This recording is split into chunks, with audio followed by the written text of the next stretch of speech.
안녕하세요. 저는 이번 호프 수련의 12조 부조장을 맡은 김윤재라고 합니다. 오늘 큐티 말씀은 마태복음 27장 45절에서 50절입니다. 제목은 어찌하여 나를 버리셨나이까입니다. 먼저 본문 말씀 보시겠습니다. 제6시로부터 온 땅에 어둠이 임하여 제9시까지 계속되더니 제9시쯤에 예수께서 크게 소리질러 이르시되 엘리 엘리 라마 사박다니. 이는 곧 나의 하나님 나의 하나님 어찌하여 나를 버리셨나이까 하는 뜻이라. 거기 섰던 자 중 어떤 이들이 듣고 이 사람이 엘리야를 부른다.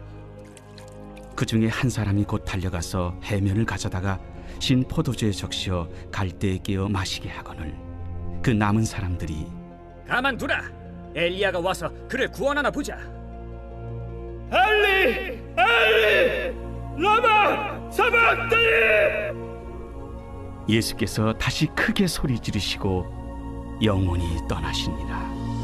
오늘 본문은 예수님께서 십자가에서 돌아가신 장면입니다.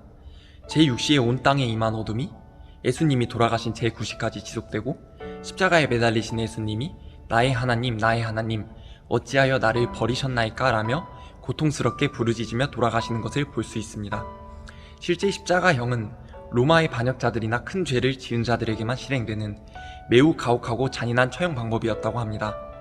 죄수는 십자가에 매달리기 전에 태형을 당하고 양손과 발에 대못이 박히며 수직으로 십자가에 매달렸을 때 가슴 근육과 횡격막에 충격이 가해지면서 숨을 쉴 수 없어 질식하게 된다고 합니다.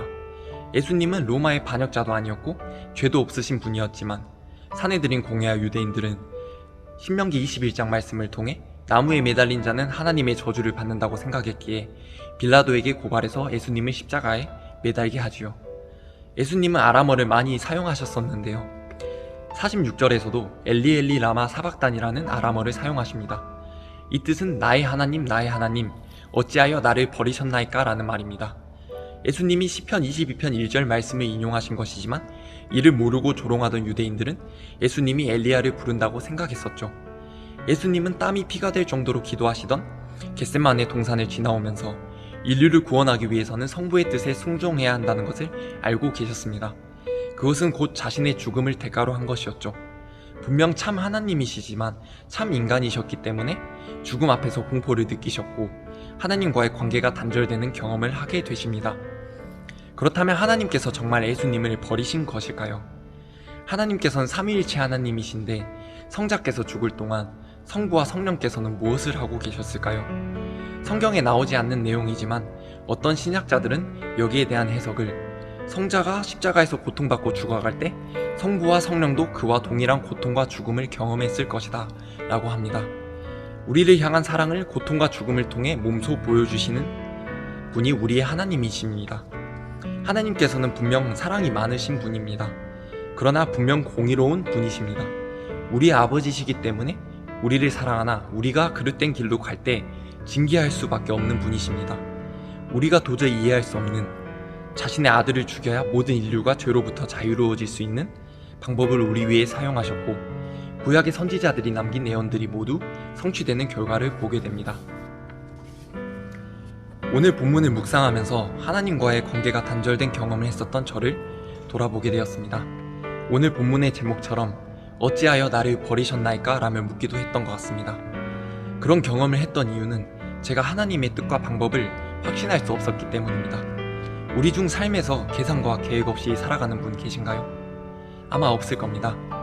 분명 필요한 것인데 우리는 왜 하나님을 제쳐두고 나의 계획과 확신에 찬 이해를 우선하며 살아가는 것일까요? 스스로의 계산과 판단에 의해서만 안정감을 느끼고 영적인 삶은 오히려 불확실하니 다음 단계에 대한 두려움을 가지고 하나님으로부터 벗어나려는 것이 우리 인간의 본성입니다.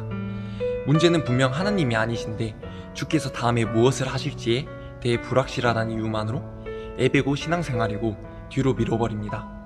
하나님께 묻는 불확실함을 감수하는 것보다 내 계산과 행동이 더 빠르고 눈에 보이는 확실한 결과를 알려주는 것이라 생각하는 것입니다. 그렇다면 하나님께서 만약 우리 모두의 기도를 들어주신다면 그 세상은 정말 좋은 세상이 되는 것일까요?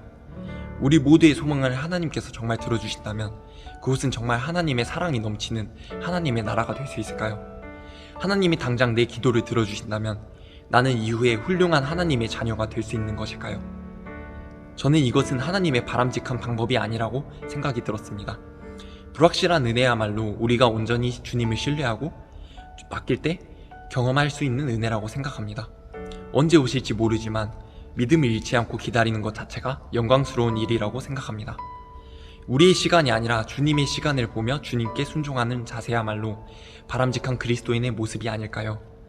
우리 주님은 어린아이와 같지 않으면 하늘나라에 갈 수 없다라고 말씀하셨습니다. 우리 주님은 나를 믿으라고 했지 너의 신념을 믿으라고 하지 않으셨습니다. 우리 모두의 인생이 불확실하더라도 분명 하나님께서는 우리와 함께 하십니다. 그렇기에 불확실한 인생이지만 기대할 수 있습니다. 내가 기대할 것이 있다는 것 자체가 은혜와 감사와 소망이 되는 저와 마르투스 청년부가 되길 바라며 내일 수련회에서 만날 하나님을 기대하셨으면 좋겠습니다. 다들 건강한 모습으로 뵙겠습니다. 구호 외치겠습니다. 우리의 소망은 오직 하나님께 호프! 기도하겠습니다. 우리를 죄로부터 구원하시기 위해 약속하시고 죽으시고 부활하신 삼위일체 하나님, 오늘도 말씀을 주셔서 우리가 주님의 자녀임을 기억하게 해주심에 감사드립니다. 내 삶이 안개와 같이 불확실하다면 상식과 이해를 넘어 동행하시는 주님의 은혜를 경험하게 하소서. 우리가 세상 속에서 주님과 같이 죽음으로 찢겨진 빵과 부어지는 포도주와 같은 그리스도의 군사가 되게 하소서.